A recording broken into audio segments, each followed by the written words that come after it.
All right, troops, welcome to the Action Elite. My name is Owen. Hey, guys, how are you? Hello. What's happening? What it is. So, joined by J-Man, John, Charlie, and Stephen. So, tonight we are talking about Black Rain, starring Michael Douglas and Andy Garcia from director Sir Ridley Scott. And we had the guys over the other day. We missed you, Charlie and John, that you weren't able to come, and Sean, who's not here. But the fact that you guys live, hundreds of miles away is probably a problem. You could have put, us on iPads, and we'd just been sitting in the we would have background. sat. Yeah, we would have been on this. Yeah, see? Yeah, but I don't know about you guys, but I had a nice time because we had lots of food, lots of pizza, lots of snacks, really good donuts. How good were those donuts? Amazing. I came home and I was telling my wife how awesome the donuts were. They were so good. Yeah, so nobody leaves my house going hungry anyway. So Krispy Kreme? There's literally 17 bags of chips. Yeah, but we're still eating them. No, there really was. It was like there must have been like 11 or 12. No, I'm not. I'm like, this is outrageous. No, it was 12 or 13. Yeah. I could eat endless chips. I thought Charlie and John were coming over when I saw how many chips there were. I'm like, oh, maybe they are coming. Surprise! And the families. The invite was there, I guess, but yeah, that darn border crossing just always gets in the way. I think I'm furthest than any. I'm in Florida. You are. So I'm way down below you. I think I'm closer to them than I am to you, John, and that says a whole lot, right? So, interestingly, the guys like J-Man and Stephen, I don't know about you, Charlie and John, hadn't seen Black Rain before, so this was like a first time watch for them. I hadn't watched it for a few years, but I've always been a fan of Ridley Scott. Also, I wanted to watch something before seeing Gladiator 2 tomorrow night, so stay tuned to the website, theactionelite.com, and there'll be a review for Gladiator 2 tomorrow night. Yeah, this was always sort of one of his more underappreciated movies that nobody really talks about, but I think it's one of his. I didn't even know it was underappreciated. I'm just I know it was the same here. I'm like, what? What? Okay. But just like you got Hans Zimmer doing one of his coolest scores. I love the music. There's that music which you hear about midway through. I think it's whenever he's trashing the apartment. I think it is. That music was used in like every trailer in the 90s. I remember that. I love the music at the end. Spoiler alert: poor Andy Garcia. That did not end well for him. But beautiful style. You could tell it was from the director of Blade Runner because the visuals were amazing. I'll let J-Man go next because I love the way he described it. But yeah, no, this is an awesome movie. Love it. So I'll say nothing else. So Jay, you go next, and is your particular choice of words. Well, I don't know. Well, it's Ridley Scott has his like big vision of like how the world is, and it's like this Ridley Scott world, and it's just like this heightened reality. Everything is like super awesome. I don't remember what terminology I used. Awesome areas, you said. Sorry? Awesome areas, you said. Oh, awesome areas. Yeah, it's one of my, it's like all these awesome areas. It's, yeah. It's like, let's go to this guy's headquarters, which is located in this awesome area here, which is like, there's nobody in every Ridley Scott movie, nobody exists in a normal location. Like, that's his house, like right there. It's like, no, it's like always something elaborate and weird too. It's like he's got all like they're running those fields and it's all these weird things. They're like, like where is this? Like, what is going on? Fans in the background with dappled sunlight coming through and smoke everywhere. Yeah, like they're just meeting to exchange the plates, and it's like, holy crap! Like where? And I was like saying, we got to get like the Ridley Scott meeting room in our office. It's like. The Ridley Scott room. It's like super epic mist. And we just call it the awesome area. There you go. Yeah, it's got neon glow or something. Like, where's that? Like, how come we're not there? I never saw this movie. I always wanted to because of the poster. I knew nothing about it, and when you said we're going to watch Black Rain, from that point on, I made it like a priority to not even try to learn anything. So I didn't even know it was in Japan, which if had you have seen it was in Japan, then I'd be like, oh, I'm in for sure because I love Japan. I watched Ebert's review, and after I came back, I watched some stuff on it. I watched Ebert's review, and they did not like it. Siskel Ebert did not like it. No, they didn't. I remember that too. Yeah. I think they kind of missed. I think they missed what was going on. I think they're saying, well, it was just like they're saying generic, but it's not really generic. I think Ridley Scott, he doesn't make the same movie every time, but he makes the same kind of movie, which is he's more interested in the world of what's going on and the characters in the world rather than specifically what's happening in the plot. Like it's like, yeah, there's an investigation. We know what's going on. Like Michael Douglas is good. Andy Garcia is good. There's this guy. He's in the Yakuza. It gets very complicated with the plot, but it doesn't matter that it's complicated. It's just like Blade Runner. At some points, you're like, what's exactly going on? It doesn't matter. I get what's happening. I get the overall. He's like an overall picture guy who brings the world in. He makes the world feel like it's a real place, even though it's a kind of a heightened reality. And you do sometimes lose the story a little bit. It's like, wait, why are they here again? Or how did they know to go here? It doesn't really matter. And it's not like you're sitting there saying, well, this doesn't make any sense. You're just like going along with it because you're just like, wow, this is so cool. And you just want to hang out. Like you want to be with Michael Douglas investigating this thing with him. And I like the characters are good. The visuals are good. The music is good. All that stuff is awesome. I still think the story is actually still good anyways. It's a little long. It's a little long is applied to every Ridley Scott movie there is. They're all a little long, except for Alien. I think I find that one to be very easy to watch, but still it's a bit long before, it's that middle section where it's like, okay, what are we doing? There's this alien. What are we going to do? I don't know. I thought this movie was friggin' awesome. I'll definitely get it on 4K. If it ever comes out. Yeah. It'll come out. Well, at some point. Yeah. Gladiator 2 now is Ridley Scott's. Yeah. People start being like, oh, what's not on 4K or what's not out yet? And then that'll come out for sure. Yeah, I want Arrow Video or somebody to do a nice big glorious box set. I would like that. Ooh, that would be good. Yeah, they'll do it. But one thing I'm glad I remember. I would have been annoyed if I didn't remember. But best thing about this movie, and one thing we need to bring back, is men calling other men babe. Like, hey babe, hey babe, hey babe, let's do this. Hey babe, let's do that. So Stephen, babe, what do you think? Yes. Yeah, like J-Man, I hadn't seen it before. I saw the poster. I actually saw it on television at some point. At least part of it, because I did remember Andy Garcia's very gruesome ending to the movie.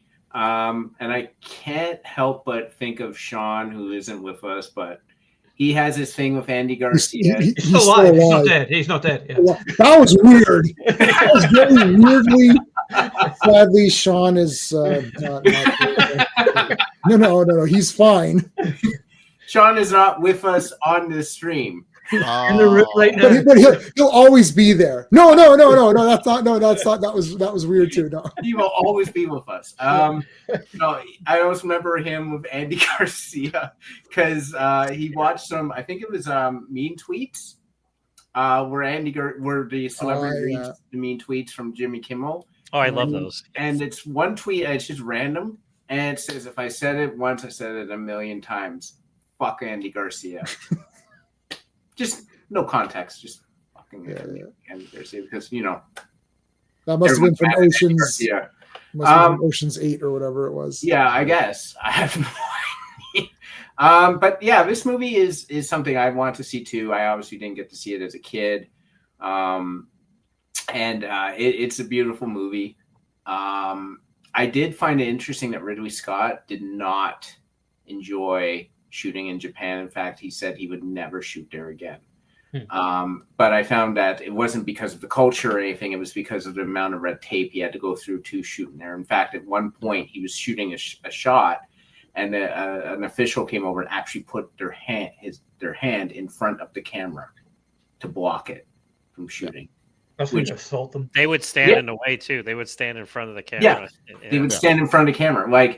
So that's incredibly unfortunate because Japan is one of the most beautiful places I think on earth. That collision between modern and ancient is so unique to that part of the world, and you don't really see that very often anywhere else. As graphically as in Japan, where you see a temple and then you see a high-rise right next door to it. But the movie is terrific. It's a blend of hard-boiled cop movie and buddy cop movie, which is very weird because he interlaces it so well, and it both works well. Usually this sort of film, I'm like, pick which poison you want. Do you want it to be a buddy cop film or a gritty cop film? In this one, it's both, and it blends well. All the Japanese actors are brilliant in it. The guy who played Sato, unfortunately, passed away shortly after the movie was made. He was actually dying, as Owen pointed out. while the movie was being done. He actually refused to get chemotherapy treatment to do the movie, which I find both admirable and incredibly sad.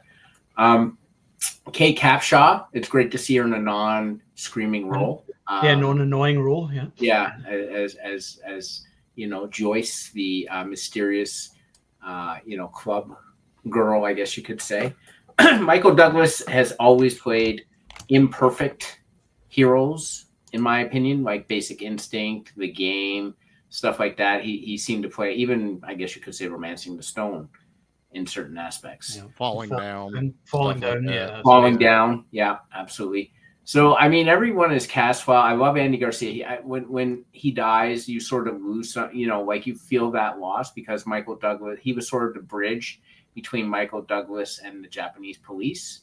And when that's gone, you can feel Michael Douglas's discomfort with, oh my God, now I have to deal with these guys. I can't go through Charlie. I have to go directly with them. And it's nice, but it's also like you can see that, the clash between the two cultures and the two ways they want to do things. It's also got an incredibly awesome end scene. Unfortunately, it wasn't shot in Japan. It was shot in Napa Valley. But if you have ever been to Napa Valley, it's beautiful anyway. So bring me notice. Yeah, a terrific movie. I don't really have any complaints about it. Yeah, I loved it. Whenever I was younger, and it's the same with like Blade Runner or whatever, I think you appreciate Ridley Scott's movies as you get older. He makes grown-up movies, and I think when you're younger, you're waiting for lots of smash bang, whatever, and that's not the type of movies he makes. Like even Black Rain, which Michael Douglas wanted to make it because he wanted to do something like Arnie and Stallone would do, a sort of cop movie like that, and yet it's still, although it is a cop movie, it's kind of different and just a bit more sophisticated than that, I would have thought. The expression I despise, a thinking man's action movie, which is such a sort of condescending expression. Yeah. Right. But yeah. Fuck, or something else I wanted to say about it. I can't remember. Anyway, Charlie, babe, you go. Well, I had actually seen this many, many, many years ago. I don't even want to do the math. I was probably like 16, 17. And rented it, watched it, and I'm glad what you just said, Owen. That was exactly what I thought when I watched it the first time. Going, okay, that was cool. It was a little long, and for some reason I had never gone back to it till today, is when I watched it again. And you're right, you appreciate it more as you get older. I wouldn't call it a thinking man's action movie, but it was definitely more thriller drama with some action added on to it, is what I would call it. Visually, good Lord, man. I got it on the digital through Xbox, and it's probably cleaner than just having the DVD. It was gorgeous. Can you control Michael Douglas? I would have loved that. Like, doing all the motorcycle parts, like a fight bike. But I do that. Do you play like that? Oh, come on. I have to, man. I'm a child of Nintendo. You move that fucking controller around. It makes you jump higher. I don't care what you say. It doesn't work. We tested it. It makes you jump higher. But it does. But no, I love the visuals of this. Michael Douglas, I'll watch him in just about anything. I really enjoyed it. It's not what I was expecting, though. I think I had a different version of this movie in my head. I remembered like 20% of it, and the other 80%, it was like watching a brand new movie going, oh, whoa, okay, this is awesome. Also, every Japanese Asian actor ever in movies is in this thing. From Henchman, Al Leong is in it, Professor Toru Tanaka, fucking Tatsu from Ninja Turtles. Yes, Master Tatsu, that's it. Yeah, he's like at the end. Yes, he's talking, which is even weirder. And he has hair. And that the not Sato, but the other Yakuza boss, that dude's fucking voice was insane. How deep and powerful coming from that old dude. He sounded like Shredder without looking like Shredder. Sato was cool. I really dug that character. And then, like Steven said, reading that he did this movie because he just figured this was going to be his legacy where he'll live on forever. And that's why he did it. And didn't even Ridley Scott didn't know he had cancer. He just kept doing the movie. It was really good. Andy Garcia, love that dude. I mean, just watched him the other day in Wrath of Man, and he pops up in all these like smaller movies. I had a friend of mine Michael Nicolosi. He was in Things to Do in Denver When You're Dead. He plays the touched character. And he told me a story about Andy, because it was like Michael's first movie. And the director just kept giving Michael shit. Like, no, you're fucking it up. No, you got to do it like. And Andy Garcia pulled the director to the side and goes, "You don't ever fucking tell an actor how to fucking act. You want to direct him a little bit, that's fine, but you let him do what he's here to do." And Michael will talk, before Michael passed, unfortunately, a few years ago, he would always talk about how awesome Andy Garcia was to him. And it's an amazing story. I'll try and get the clip. We got a interview with him we've done, and he talks about that. I'll try to get it to you guys. But yeah, I have no complaints with this movie. It's not an actioneer kind of movie, but it was still really good, really exciting. The end sequence, it jumps up to 11. I do like the foreshadowing of putting Michael Douglas on a motorcycle at the beginning, so you can have the motorcycle at the end. But I was there for it. I liked it. And Andy Garcia's death, holy fucking shit. Even the slice of taking his head off, the way they filmed it right before the cut, where it's like his head is falling. You're like, how did they do that? Because it looks like Andy Garcia's head falling straight off of his body. You know, they actually did decapitate him, and they just put sellotape on after, and he was. Oh, okay. Was that like idle hands? They shoved the fork into and then put his head back on. No, it was a bit of glue, like a bobblehead. He was fine. Yeah, he was all right. But it was awesome. I mean, I have zero complaints. I actually bought it, so I have it now on my Xbox. You know, but if a 4K comes out, I would definitely get it, because this thing would have to be like melting your eyes seeing all the shots of Japan. And what J-Man said is like everything looks kind of an amazing place. I've never seen Japan not have that many people walking around outside. So it's like he shut down areas just so he could get the backdrop. Awesome, especially like when they're walking, when the motorcycle gang first circles them the very first time they show up in Japan. There's no one else around. Yeah, how is that possible? It was my buddy Dustin just got back from Japan, and he's sending pictures, and there's people everywhere. Anywhere you turn, there are people. So it was kind of cool just to see Japan cleanly, I guess you could say. But I enjoyed it. That's what I gotta say. It's that heightened. It's the heightened reality. It's kind of. It's not supposed to be realistic, right? Like it's supposed to be dream-like, sort of. And it's real, and that's weird. It's almost ethereal. It's like a real place, but just elevated a little bit more. And all you had to do was take the people out of it. That was it. And there's a weird glow. Yeah, I love how at the end though, where they have the great fight scene, and then there's like the spike. You're like, oh, he's going to impale him on a spike, and then no, it cuts, and then he actually arrested him, and you're like, oh, nice. Because I just love how it just sort of flips it over, because you're like, oh, cool, bad guy death. And you're sort of slightly disappointed he doesn't kill him. But you know that he filmed that. There's two endings to this movie. Yeah. They actually filmed him shoving him onto the spike. Yeah. And it played better the other way. This way is a better ending, though, because like Michael Douglas's character, Nick, he's corrupt anyway. Like he took money and everything. So like he's an anti-hero. He's not a good guy. So by not killing him and arresting him at the end, it was kind of his redemption story, and he's a good cop at the end, basically. Yeah. So. Yeah. Well, it's all about like regaining honor. That's the Masahiro, you know, the other their guide, basically. He really gets into it, especially after Charlie dies, about honor. And you know, it's like you wouldn't steal. That's dishonorable even to Charlie. And it's weird saying my name talking about a character in the movie, but no one's ever dishonor you, Charlie. That's right. But that's also why I actually love the end of it, you know, with the plates at the airport. I was like, okay, I like this a lot. I like that he, you know, gave them back to Masahiro so he could turn them in. But that look he exchanged, like, that was cool. All right, you've redeemed your honor here, and I respect you now, more or less.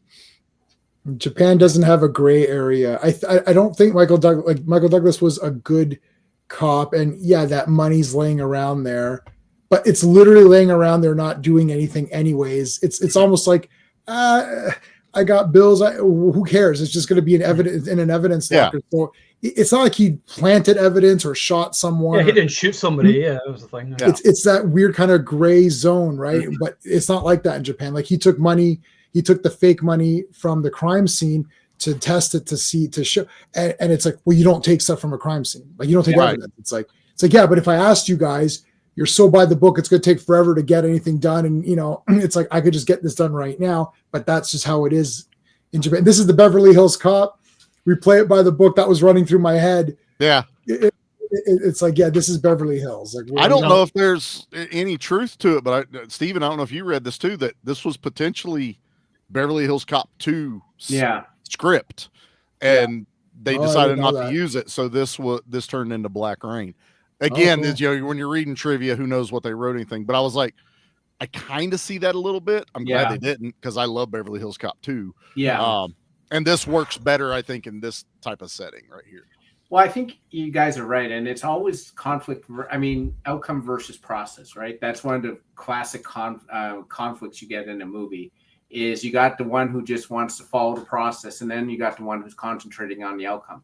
And that's always a classic clash, right? Like in these sort of movies. Yeah. Especially with cop movies. It's kind of like a big thing with it. Yeah.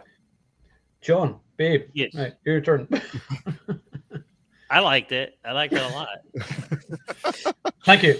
Did you see this in the theater, John? Like you've done every other movie that ever came out? No, John didn't like a movie I had forgotten. And I was talking about John. I was talking about you behind your back, but nothing I wouldn't say to your face. I was like that. I was like John sucks. He just likes every movie. And then someone's like. He's like, no, he didn't like. Was it UC? He's like, he didn't like this movie. I was like, oh my god, yes! And then I was so happy. I was like, we found one that you didn't like. I don't like a lot of movies. You gotta just. I don't know. We just talk about good ones. Yeah, what was the one you didn't like? What you don't like? I mean, that's the thing. It was the Killer's Game. Killer's Game. Yeah. I didn't hate it. That's fine. Listen, you didn't like it like other movies you've come on here and been like, I love this movie. It's awesome. Yeah, you saying you didn't hate it is literally like you urinating on the film. It's like me saying I hated something. It's Tuesday or it's a Wednesday night on Action Elite. I didn't like it. But that's just like, whoa, that's like burning the thing. Like, listen. I don't know if y'all know about the movie. You ever hear of Nothing But Trouble with Chevy Chase? And I love it. Don't tell me you hate it, buddy. It's I so walked wacky. Out on it when I was. Wow! I walked out. I think that's great. When people ask me what my worst movie is, that's my go-to. That's really? It's so weird. Sorry. Though. It's so weird. I haven't seen it in a while. Maybe that's my go-to. I've never seen the rest of it to this day. A movie I walked out of. The only movie I've ever walked out on would have been the Flintstones movie. Oh, really? Yeah. I can see that. Well, we were supposed to be meeting girls and they didn't show up. So we're like, oh, fuck this. I'm watching this shit. I like both Flintstone movies. They're fine. But I don't want to sound like a broken record, but yes, I saw this in the movie theater. I was born in the right time. In the 80s, I was. And my parents are great. What can I say? Before I turned 16, they were taking me R-rated movies. And when I turned 16, it was carte blanche. I was like, I was seeing everything in the movie theater.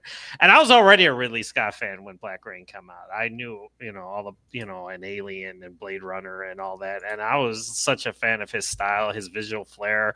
Michael Douglas is we say how there's no real Hollywood icons. He's a Hollywood icon. He is. You think Hollywood, you think Michael Douglas, and he's been in so many great movies. And I haven't, like Owen, I had not seen this in a while. I loved it. I have it, but I'm like, I just haven't watched it. And I'm like, yeah, like this is going to make me watch it. So cool. So I watched it yesterday, and I love his character so much because he's so damaged. But you still like him. I mean, yeah, he took money, but it was drug dealer money. Like, what would you do if you were in that situation? Like, you had to put your kids through college, and you had alimony, and you had and plus, this resonated with me yesterday watching it because he's divorced. He doesn't see his kids all the time, and I'm like, well, this is me right now. So I totally related to his character. Are you skimming money off the side? Right. There is no. Show me where, and I will. But there ain't nothing happening where I'm at. There's got to be money to take first. In the words of Tony Todd, I did not trip over $3 million in cold hard cash, from Excessive Force. I said, Yeah. roll with it. But and Andy Garcia, I love their chemistry together. And it was so brutal for Ridley Scott to do this to us, because usually when you lose your partner in an action movie, it happens in the first 15, 20 minutes. You spend an hour with Andy Garcia. Really getting to know him and like him. You get to know him, and he's so likable. Like Michael Douglas is so jaded, and Andy Garcia is so like, yeah, the sun's up. Woo! I got this nice jacket. I look good and everything. And that karaoke scene as well. I love that karaoke scene. And so good. Actually, that was impromptu. They put that in because Andy Garcia asked Ridley Scott, because then you would like him even more, because like he's bonding with Moss, and then 2 minutes later he's getting his head sliced off. And that scene is a gut punch moment. To be Michael Douglas's character, you can't get to him, and all you can do is watch your friend and your partner get sliced like that. And he got the shit kicked out of him. For one, he's being investigated by internal affairs, and then even the Japanese, and you just watched or something like that, like implying that like Michael Douglas couldn't do anything. I'm like, that's cold, dude. That's real cold. I mean, like what? Like if that was you in that situation, and the action, like I said, it isn't action packed, but like the ending, like when the gunfire starts and then all of a sudden all the machine guns erupt. That one, I don't know if you guys know, that's the visual, that sequence where all the Yakuza open up with their machine guns and everything. I love that scene. Blood squibs. Oh my god, wonderful blood squibs. He's shooting him with he's got the shotgun. I'm like, yeah, this is working. I love it. But yeah, going back to the movie itself, I didn't know it was underrated. This is one of those movies when it came out, I thought everybody liked this movie. I thought everybody regarded this as a great Ridley Scott movie. But no, they don't. It underperformed at the box office. Yeah, is it cliched? Yes, you got the redemption story you've seen 1,000 times. Then it turns into the revenge story because Andy Garcia dies, and then that plays into it too. But I liked it because like he loses Andy Garcia, but then he bonds with Mas, which was cool. Because Mas was likable and everything, so you had that going. You had that subplot going and everything. And I still have a huge crush on Kate Capshaw. I mean, you guys are dissing some of the movies that she was in, but yeah, everyone who's dissing her movies and saying she's annoying sucks. Just let you know. I had such. She's awesome. Oh my God. She's awesome in this movie, and she's awesome in Temple of Doom. She turns around and she's got that dress on, and you're just like, that dress works for you, madame. It's just like, can you wear that more often? But I mean, what can I say? I mean, I love this movie. I mean, I'm gonna watch it more often now. I'm like, I don't know why it took me so long to watch this. I can't remember the last time I watched it. And like I said, he makes like the environment around him, and I'm talking about Ridley Scott, its own character, like how he shoots Japan. And like Steven was saying, and I knew this, because they lost their visa filming in Japan. They had to film the ending in Napa Valley. That was the best location, and then they built the Japanese foundations and stuff like that, and that just brought its own character to the action sequence. You could have just had it like nowadays you'll have it in a warehouse, or some grungy place or something green like that. Screen background. Yes, or CGI, right? But it's so beautiful, and it juxtaposes what's going on with the violence and everything, and that's what makes him such a great filmmaker, and it just sucks, Tony Scott, his son, was such a great filmmaker, and sadly he passed away. What he could have done with the rest of his career and everything. But again, Michael Douglas, what can you say about him? He's Hollywood, and he brings in he could be in a movie for like 5 minutes, and he'll just be like, you know what, I'm gonna just act the shit out of this movie, and I'm gonna leave, and everybody's gonna remember my performance in this movie. Well, he comes from Hollywood royalty too. Yeah. So, yes, he does. Kirk Douglas, yes. So that helps too. But what, like I said, and to the people that criticize this movie, you can, because I actually saw one guy on IMDb saying he was nitpicking the cliches in this movie, and I'm just like, dude, you're reaching. I'm like, like either that or you don't like these types of movies, or in the visual style of Ridley Scott. That's a lot of it. Yeah, exactly. What's a cliche and what's a trope of the film, and what's a world building thing? People have confused all of these terms. It's like, oh well, we know it's not going to be this guy. It's like, this guy's not the killer. Oh, you mean like in every mystery movie there is, like they show you, they present red herrings and then it's not the guy you think it is? Oh, it's that cliche. No, that's part of the genre. Oh, it's the old cliche of, oh, there's all these people just getting killed for no reason. They're just fodder. Yeah, that's what a slasher movie is. Like, so you just don't like slasher movies. Yeah, right. I don't like the genre. Yeah. And let me just end with this, and we can go on to something else about the movie. But and again, I forgot the actor's name who plays Sato, who unfortunately passed away before the movie came out. He looks like he walked straight out of a John Woo movie as the big time. As soon as he walks on screen, you're just like, that's the bad guy. It's like he doesn't have to shoot anybody. He doesn't have to punch anybody. All he has to do is just give that look, and it's like, yeah, that's because when he walks into the restaurant, you're just like, oh yeah, what an entrance though, and he walks in. Yes, like, exactly. Here's the villain. And then it's like not only and he doesn't care. Like he stabs the guy in front of everybody, and then he slices the guy's neck. He's just like, I'm just gonna do what I want to do. Everything. That's violent. And there's cops in the. Of course, he didn't know there were cops in the restaurant. Michael. I don't think they didn't care. I mean, they're literally surrounded by even if they knew there were cops. Yeah, anybody. And if anything, it's Michael Douglas's fault that people actually got shot at because he waits till they're not quite out of the building before he starts shooting at them, and then they fire in onto the restaurant. So it's like, Michael, it's your fault. Get outside the building a little bit further. And then I love the scene where he's chasing Sato, and then he's in the street, and he goes to shoot his gun, and the truck's coming from behind. I love that visual. And he looks and starts running. It's such a great visual. Like Ridley Scott nailed that moment and everything. And that's Ridley Scott. I mean, what can you say about Ridley Scott? He's a masterclass filmmaker. It's just like, you watch his movies, and it's like, now is everything perfect in a Ridley Scott movie? No, but who cares? I think it's just that this one never gets brought up when someone talks about Ridley Scott. If you'd have asked me before we started talking about this, I would have never listed Black Rain as a Ridley Scott movie. Watching it, I go, "Oh yes, this is definitely Ridley Scott." I agree, Charlie. 100%. As soon as you watch it, 10 minutes, you're like, because the other ones are so iconic. This one kind of gets swallowed. Or franchisable. There's Aliens and Gladiator. You wanted to talk Blade about Runner. movies that deserved a sequel. Here's one right here. I wanted to see more Nick Conklin.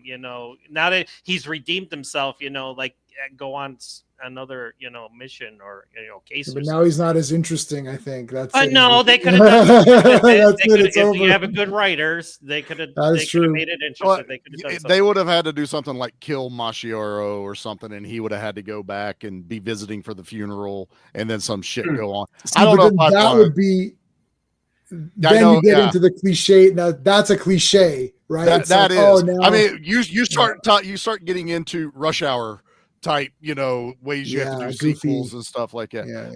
Back on what J-Man was talking about with like these people that, criticize these movies, I think half of them forget that just because you've watched movies for the last 30 years, this movie came out in 89. Yes. Like, while, yes, it does seem a little cliched now, it's just run-of-the-mill storytelling that was going on in the 80s. It's not so much of a cliche or a trope. Storytelling in most movies you get today. If you're an action fan, you can forgive that because you're like 99% of action movies have the same plots. That's what we're here for. That's what we're here for. Excessive Force. Yeah. Excessive Force is a more condensed, faster paced version story of this movie. For if you want to get it down to just the bare bones of it, there's a little bit more world building. I do think maybe this movie's a little too long. You could have cut, tightened it up maybe about 10, 15 minutes. And it would have felt a little bit more fast-paced, which would have helped on the action end of it. But I'm not upset for how long it is. I don't feel like anything's like, come on, let's get on with it. I was never bored, but I could tell that it was just a Ridley Scott long movie. That was the only reason I knew it was Ridley Scott. Yeah, it's not an action movie. It's a cop thriller. I mean, with action beats in it. I mean, but that's fine. It's okay. Oh, no complaint at all for it. Yeah. Well, the funny thing is that Ridley Scott is more like a painter than a filmmaker, right? Like he's very much on, this is a great shot, and this will tell a lot of the story that I don't need to tell you in a script or like in a sequencing or a plot. And I find that that's, it's not for everyone, right? Like it definitely has its own, I don't even know, he's trying to fit it into different genres and it works. And the one thing I like about Ridley Scott is he's willing to take on different things. He's got his sci-fi sets. He's got his dramatic sets, his historical movies. all that stuff. He made White Sail, which I actually really enjoyed. No one probably knows that's a Ridley Scott movie. I know. Yes, that's another good one. Exactly. Yes. And like it just is, but like to talk about the criticisms. I mean, do you ever, fellas who went to film can chime in here, but I never thought that anyone who I saw, like these comments I hear online is just like stuff I heard like when I was in film class. And it's funny because when I went into film class, again, I let the other guys chime in too, but I didn't feel there was any fans of film in there. I felt they were people who thought they were better than film. Yeah. And what I'm seeing now and what I hear now is just that, that tone continuing on across the internet. Like those folks now have that platform to say this thing and to say, hey, I'm better than film. Like, look how much I know. Well, right. As J-Man has said time and time and time again, where's your movie? Yeah. Like if you think it's like, if you list all of the cliches, what have you replaced the cliche? Cliches become cliches because they're used many times over. Right. So you're like, oh, I've seen this many times. So then by that comment, you're saying, well, I'm going to present something new, but they actually don't present anything new. Instead, it's either a non-presentation of anything. So you're just watching this movie and it's just devoid of anything. Like, I don't know, a lot of these movies that we're giving, and I've been checking the sites, both Action Elite and Action Flicks, and you see like, it's a 3, literally go right now. It's all 3 or 3.5 down the line. And it's like, sometimes I'll be like, I'll be like, oh my God, Owen gave this a 4. What the heck? This must be like the greatest movie ever. There's nothing like you're just watching it and then you're reviewing it.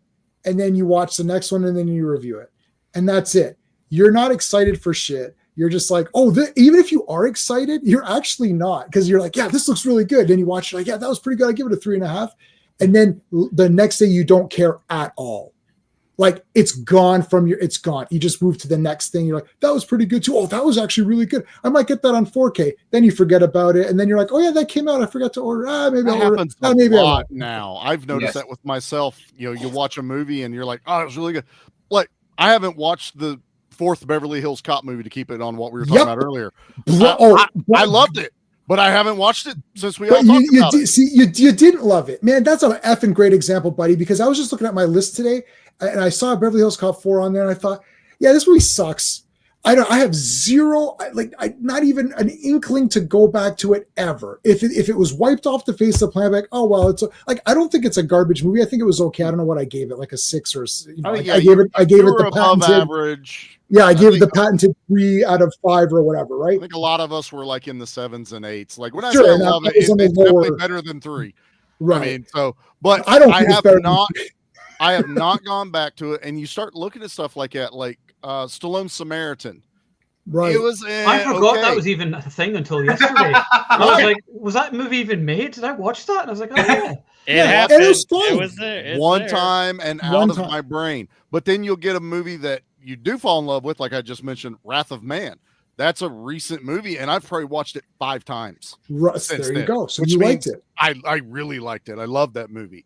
But yeah, it's something about movies nowadays, and it's kind of weird. We're talking about Black Rain, and it seems to be forgotten, but yet most people do at least remember it a little bit, which is why it's considered underrated now. Even though, John, I agree with you after watching it, going, man, how the fuck did people forget about this?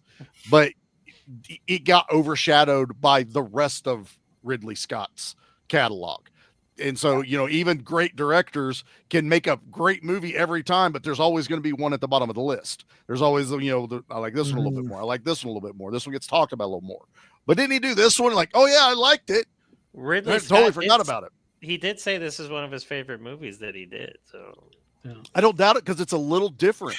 And for someone like him, you're not wrong, Jimmy. It's not even like, it's not that you watch the movie and while you're watching, you're like, hey, that wasn't too bad. And then you review it and you give it your 3 out of 5 and you're like, that was okay.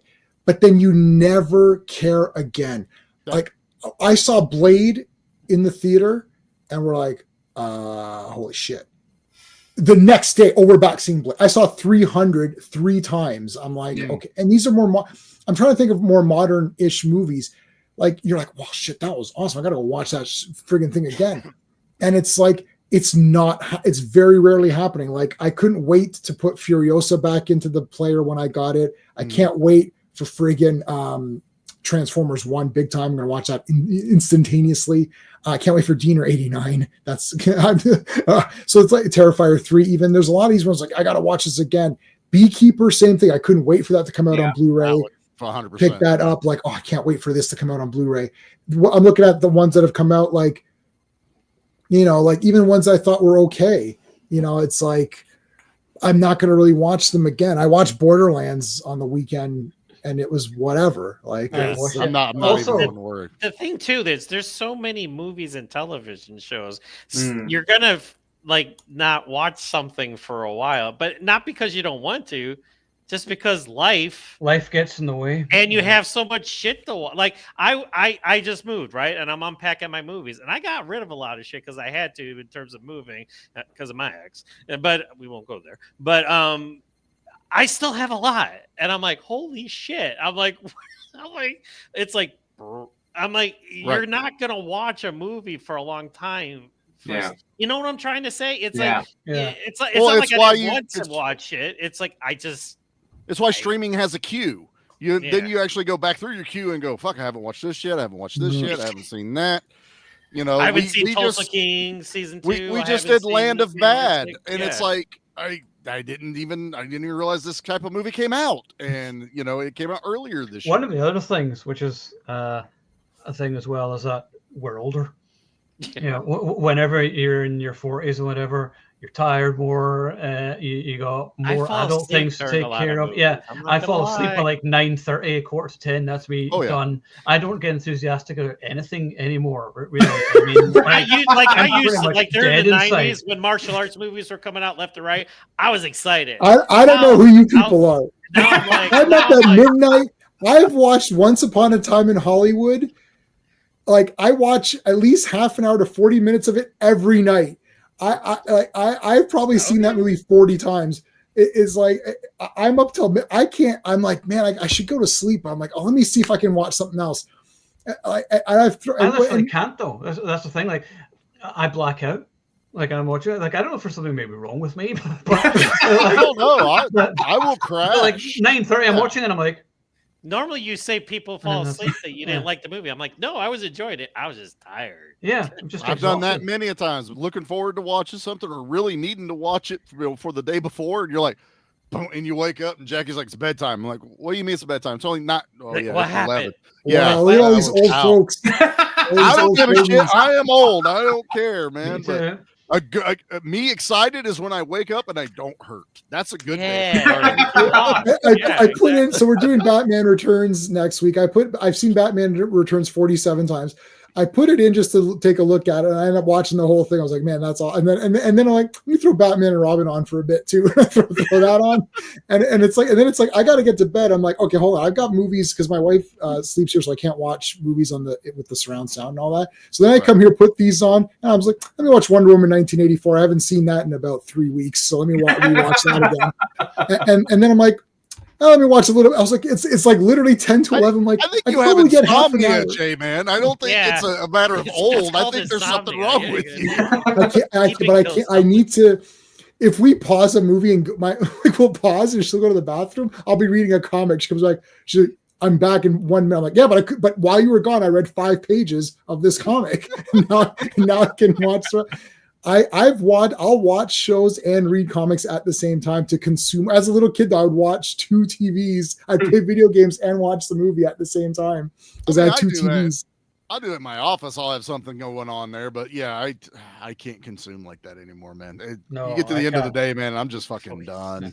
I woke up at 5:30 this morning, and I was like, well, I got to get up in an hour for work. What will I do? So I thought, you know what, I haven't read Dune for a couple of weeks, and I thought I'm going to read. So I read in bed for about 30 minutes just to get on with that, and I was like, great, there we go. And so I got up, and then I showered and whatever, and prepared for work, and cried before going to work. The usual, but and I'm enthusiastic for like the first like 2 or 3 hours of the day. I'm like, right, let's get this fucking bread, let's get this day going, and then by 11 o'clock, I was like, why am I still alive? Listen, I woke up. I get did home 3 from work. videos. I had to publish. I had to edit 3 videos. I had to publish. I had to share the ones that premiered at midnight. And then I had to read a bunch of comics, and I was like, I got to do a Wonder Woman. So I read this one. I got to do a video on that one. I read Action Comics. I was about to read Wolverine. I read 2000 AD. Download the new Dread. And then I'm like, okay. And then I'm watching stuff that I got to watch. Persuaders. I started Persuaders again. You guys are sleeping on Persuaders. I don't know how you're not watching that you haven't watched that. Because we're asleep all the time. No, it's an old show. It's an old show. It's Tony Curtis and Roger Moore. I know. You have to watch it. God, I'm putting my old foot shows? down. You're talking about watching old shows now? Old shows, yeah. And then I watched The Prisoner, and to finish that up, and then I watched wrestling to catch up on wrestling. It's just like I'm constantly. Here's the issue too. When I get home from work, I feel like what's his name from the end of Hellraiser? Jesus wept. I feel like sprung up. Like, and I'm like, pleasure, sir. what do I have to do with my website? Fuck it. I'm going to sleep. No, do it. Thank you for bringing that up, because I've been meaning to ask you guys. I think Hellraiser has one of the best scripts of any horror movie. I love the dialogue. I'm not a horror fan per se. I love Hellraiser. Hellraiser is badass in all one sec, John. Yeah. But whenever he says lines like, don't cry, it's such a waste of sweet suffering. And just like, your suffering will be legendary even in hell. Just like, just lines like that are just awesome. Yeah. It's good. It's a true horror movie. That's what if someone goes, what's a real horror movie? The Hellraiser, Hellraiser 1 and 2. Yeah. By the time they started getting into 3, 4, 5, they were just taking scripts and throwing Cenobites into them. Yeah. And just saying, it's a Hellraiser. Yeah. They were just trying to keep the name until the Hulu one. But speaking of new movies, I really did enjoy that movie. I haven't watched it again. I have watched it. So I did. I was thinking about that. Yeah. What? I got it on it's on DVD now. Okay.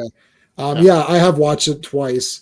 But what you're like, Hellbound Heart is almost exactly the same. The only difference is that Kirsty is. Oh, you read it? Okay, yeah, she's the daughter. She's not the daughter. She's like a love interest. Mm-hmm. I guess they didn't want Frank, the dad, not Frank, but the father to have a love interest, because they would make his characters slightly unsympathetic, and he's supposed to be sympathetic. But other than that, it's the book. So.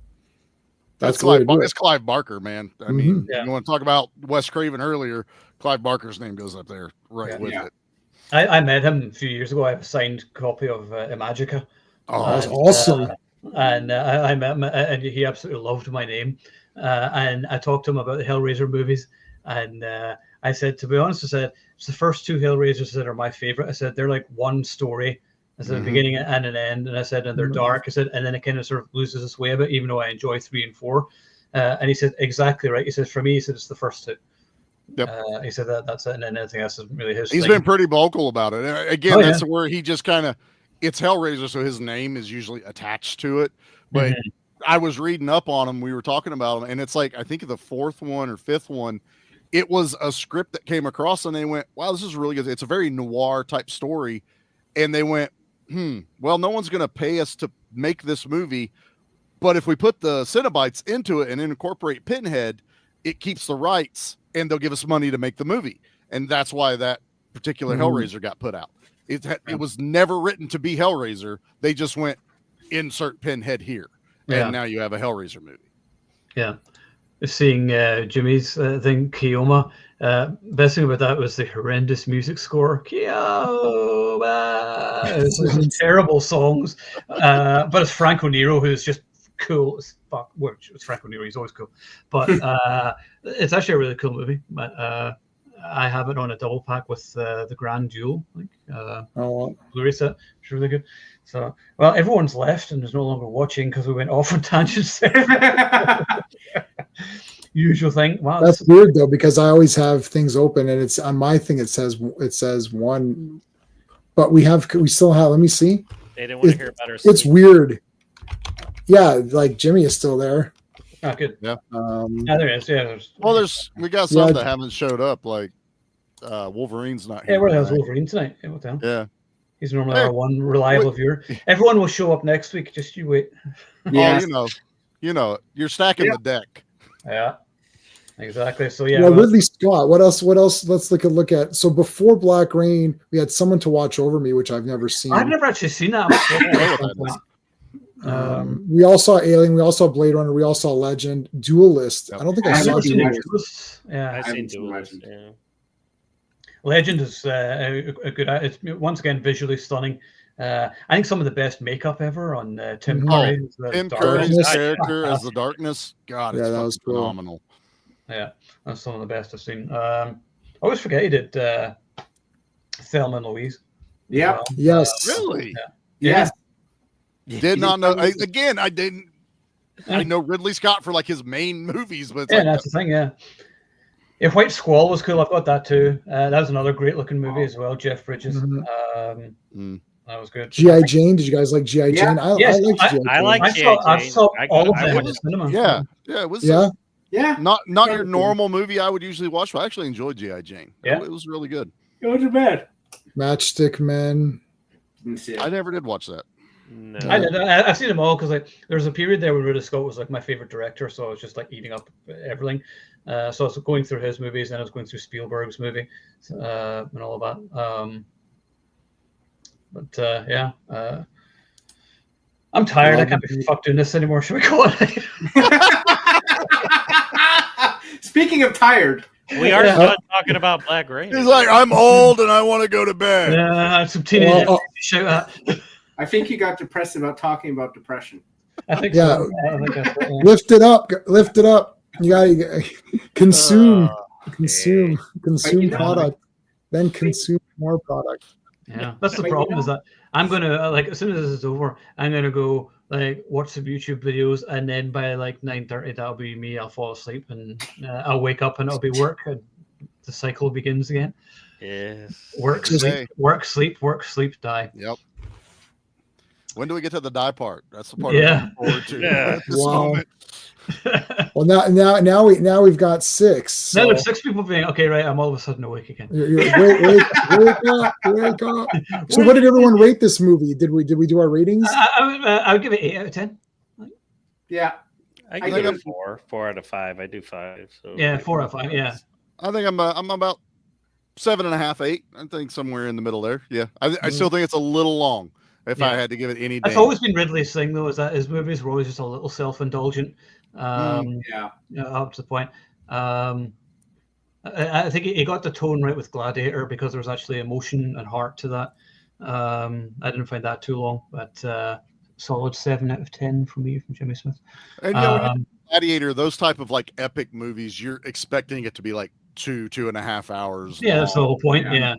Whenever you do an action movie, we're used to 88 minutes. 90 minutes or something. Yeah, that's the thing. Punch you in the nuts and it's done. And Ridley Scott's like, nah, I got about 30 more minutes for you guys. Yeah. 30 more minutes. I have some plot that I want to talk about. Yeah. But sometimes you forget how weird Blade Runner is. That's one of the reasons why I love it so much. But the little toys that walk around in the apartment, those things freak me out. I remember when I first saw it as a kid, I was like, what the fuck? Or those little doll things walking around. Well, you do that where he goes into the warehouse and all the mannequin and the little guys come around. God, it the eyes they're not really moving, but the way he does it, they look like they're moving. It's a movie I've appreciated more as I've gotten older. Once definitely. Again, actually, J-Man is kind of responsible for that for me in terms of me getting more into cerebral sci-fi, whatever. Because you got us into the Book of Total Recall or the story, the story. What's it called? The Shall We We Sell? Can Remember It For You. Wholesale. Yeah. We can remember. So he studied that, and I was like, "Oh, that's cool seeing that." So then I read the Book of Blade Runner, or Do Androids Dream of Electric Sheep? And then I read 2001: A Space Odyssey, and now I'm on Dune. So thanks, Jane. You're welcome. No, you're all good. Yeah. Oh, hold on, I gotta show you something. Hold on. All right. Okay, his pants are still on, so it's I was about to ask. It's a good night. He's not in full sleep mode yet. That's going to happen. No, that's right. So Jay got me some early Christmas presents, which you gave me at the weekend. So The Howling 2, 4K. pale light, baby. Now I haven't seen this, but J-Man was like, it has werewolves and boobs in it. I was like, sold, 5 stars. And Christopher Lee. It's Christopher Lee, Red Brown. Red Brown, yes. Red Brown Brown doing Red Brown things. Yeah, it's Red Brown, Christopher Lee fighting Sybil Danning. I mean, like, how is this not like 10 out of 10? Stop it. And basically a music video. It's fucking amazing. Yeah. But then also, do you remember a few months back we were talking on the stream about the book Avenger, which he got me? And look at this. Okay, yeah. Fucking ninja on the cover. And J-Man got this for me. He found it in, where'd you get it? Value Village. So I scour all of these places that have used books and stuff. I go every weekend. I go to a different location. There's about 7 or 8 that I rotate around. And we did that Ninja. So we did the Ninja stream for Ninja Through the Domination. Owen talked about this Avenger book. And we looked it up. Remember, I shared the screen. We looked it up and whatever. So at that point, I thought, maybe I was thinking, maybe I should see if that's on eBay or something, whatever. So then that next weekend, I went to one of my things. I was like, holy shit, it's right here. You remember when I sent you guys a picture of those Predator books? Yeah. I didn't send the picture of this because I didn't want that to be given away. But it was $2, like Canadian. So that's like $1.20 or something for you guys, right? Right, yeah. It's book bin for us. Yeah. I'm like, my childhood is worth $2. No, but dude, I couldn't. I'm like, oh my God, this is the one. I'm like, well, this is crazy. I can't believe it. So I was like, I got to get it for him. I was like, I wonder if I can hold on to this secret because I was too pumped. So I told Sean and Steve immediately. I was like, remember that fucking thing you were talking about? I found it. What the heck? I couldn't believe it. I'm like, oh, well, okay. So I just couldn't wait to and then I was like Howling too. I mean, obviously that's an awesome movie, but I was like, this is much cooler because it's so random and you just talked about it. For me to find this, and then Sean is like, he's like, where are you going? He goes, I go to my Value Village, it's trash. He's like, you're finding Conan books, Predator books, Ninja. I got a bunch of Remo Williams books, and at Steve's place, I got Executioner.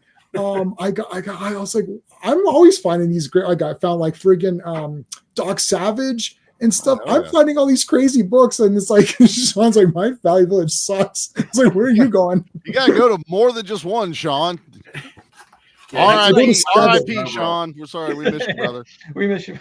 There's the one in Scarborough. It sucks anyway. Always in memory, Sean. No, the one in Scarborough. The one by your place, Steve, was awesome. I took all. So Punisher is based on Mac Bolan or whatever. Mac Bolan or whatever. Yeah. So I bought I don't know who it was, but there's a guy that lived close to Steve that got rid of all because there was like a ton. And I'm like, well, I can't buy all these, so I cover picked it. I'm like, that looks cool. So I picked like 4 or 5 because they're still only $2, but I'm not going to spend like $50 buying all these. I've been like, is there a bulk deal we can do here? Like they do. You do buy 4, you get 1 free. That's not terrible. And they're $2 anyways. So yeah, that's not bad. That's not bad. Anyway. So you know the problem is with doing a stream about a movie that we all like. It's like, there's no discourse. And normally we need G-Man to be like, you know what, this sucks, and here's why. But this time we're like, yeah, it's good. And we're like, well, goodbye. So oddly enough, I give this an 8.5 out of 10. So I'm the highest today. You're like way up there. I'm the lowest. I'm actually probably 7 out of 10. Wow. Yeah. Well, it's also using your space method, J-Man. 7 out of 10. No, I got into this movie big time. I like Japan anyways. It was slow, but I wasn't bored. So to me, that's a 1.5 out of 2. I can recognize as a film critic that this is a slow movie, but I was not bored while watching it. Okay. Therefore, I can't give it a full 2 out of 2 in that category, but I cannot give it lower than a 1. And I actually give it 1.5 because I was into it. Maybe shave 10 minutes just for the shit of shaving off 10 minutes. That's the artistry is a perfect score. It's absolutely beautifully shot. Music's great. The whole thing, the look of everybody looks cool. That shot with the chimneys, that's pure Blade Runner right there. Yeah, my enjoyment factor is full because I just loved it. The story I thought was pretty good because the way that they capture this guy. I like the beginning. You're not sure if Michael Douglas is a cop or what he is because he's doing all these things. And then you start to realize, he's a bit of a shadier cop and IA is investigating him and he's doing these motorcycle, stunt things and getting money and stuff. So, so he's not your regular cop. I was like, that's kind of cool. But then when he goes to Japan, I thought, I could telegraph this movie. I was like, oh shit, because Japan is like, Yeah. good day, good day. You know, it's like, Really so quick. he's going to be completely like out of it, Kind of right? water. And I thought that ultimate was fish out so of water. cool. And when he gave the guy up, I was completely stunned. They took him away. It's like, hi, I'm Captain whatever. It's like, oh shit, that was not That the was a guy. good twist. That got I me. did like that. Yeah. Yeah, that was because it's awesome. like that subverts your expectations in a way that you become the Michael Douglas character. You're now thinking, oh shit, I don't even know what I'm doing. Like you thought that you knew where this was going, but you didn't because the movie tricked you. So now you're just like Michael Douglas. And I like that he's a divorced guy and you kind of feel bad for him. So you can see how he can take the money. So you don't hate the character, but he's still gray. He's way too gray for Japan, but not too gray for the audience watching. I was like, this is kind of cool. And then the visuals were like, yeah, this is fucking great. The characters were all good, man. Andy Garcia, I think John said this, 1 hour. So I didn't think Andy Garcia was going to die because you don't have 1 hour of a guy. And then he got killed. You're like, oh man, fuck this. Yeah. And then I was pissed. I'm like, okay, you know what? F all these guys. Take like because you want Michael Douglas involved from then on. Big time. So I thought it was awesome. Like, yeah, it's slow. That's a point off. The story is like, I mean, when it's all said and done, you're like, okay, you know, stop the bad guys. It wasn't. You don't want to say it's generic, but it is the story you're used to getting. Yeah, but it does something different with the generic story, though. Like the fact that he doesn't kill the bad guy at the end. Yeah, it does That's things different. a little different. Yeah, and I really did like that the villain keeps you on your toes too with Sato, especially that end part where they're like, "Look, you gotta, you know, show us you're committed to be Yakuza," and he cuts his pinky off. Does. And you're like, "Oh, he's in." He's like, and then he fucking murders the Yakuza boss, and you're just like, holy like, why'd you shit. cut your pinky off if you're going to do that anyway? You know what the guy first. But you know what the thing is? We're getting the important thing of this movie is that there's the 2 level of cops and the 2 level of bad guys. Because again, 2 cops, very straight down by the book. Then the gray guy plays it how he wants. Then you've got the criminal. Sato plays it how he wants. I'm still a criminal, Yakuza, but I'm doing whatever I want. Chaotic. It's everything's D&D to me. So you got your chaotic character. Then you got your sort of your lawful, like kind of straight. Like, so even the bad guy, the main bad guy, is like, well, I still have to have honor and all this stuff. It's like, and then the other guy's like, well, screw that. I'm out for myself. I don't give a shit about this. I'm doing it my way. So same thing. You've got parallel stories of both sides of the bad guys and good guys. That is not a generic storyline. It is generic adjacent in the sense that, okay, well, you gotta get the bad guy. He's a bad guy. Okay, there's a personal thing. You know, also Michael Douglas going over and saying like, you know what? I'm going to work with you. You want him out of here? I'll take him out because I'm pissed off now. I'm done with this whole shit. That doesn't happen in any movie. That's not a generic part of the storyline. This movie is much better. It's not. You guys all need to raise it up. raise the points up. There's a lot going on that is not as obvious. And I was thinking about it. I've been thinking about it since we've watched it, and how cool all the little intricacies are that are not really in many movies.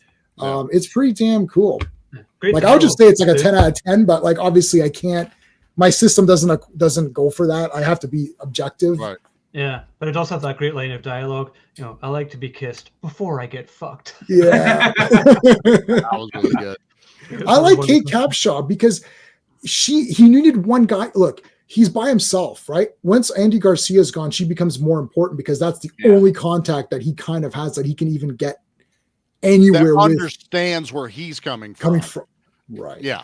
She's in it for herself too. And again, she's also a fish. So she's the successful Michael Douglas. She was a fish out of water. She knew how to work the system and get in there. So she retained some of her American, you know, whatever. Oh, I love her line she has where she goes, I've lived here for 7 years and I can get around, but I still can't read the headlines. Yeah. I was like, that was fucking amazing. Awesome. Like, drop right there awesome. Of letting her know how still hard it is to engross yourself in the culture there. You will never do it. Actually, you're a gaijin. They said it. You're a gaijin. You can get as close as you can. And she's there for 7 years and she's still not fully there. That's an important line. Good call. I forget.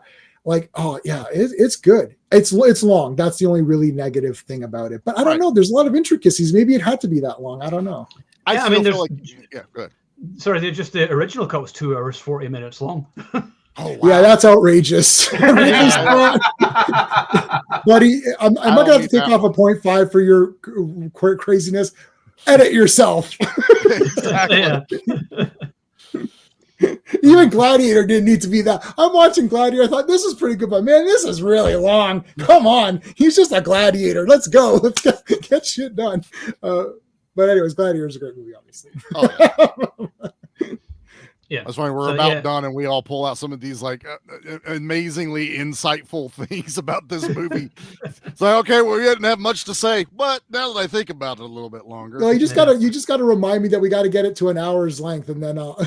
and then we can wind down. J-Man will get us there. I'll get you there. He'll 10 Ridley minutes Scott away. the shit out of this episode. Yeah, make it longer than it needs to be. Well, next week we're all looking forward to next week, so everyone wants to tune in because we're going to have some guests on. We're actually going to have real live girls on, and that should be better than us nerds. You know, I need to go get a permission slip. Did you guys watch The Big Bang Theory, that TV show? Yes. Big Bang? Yeah. This is going to be like when a hot chick walks into the comic book store and they're all like,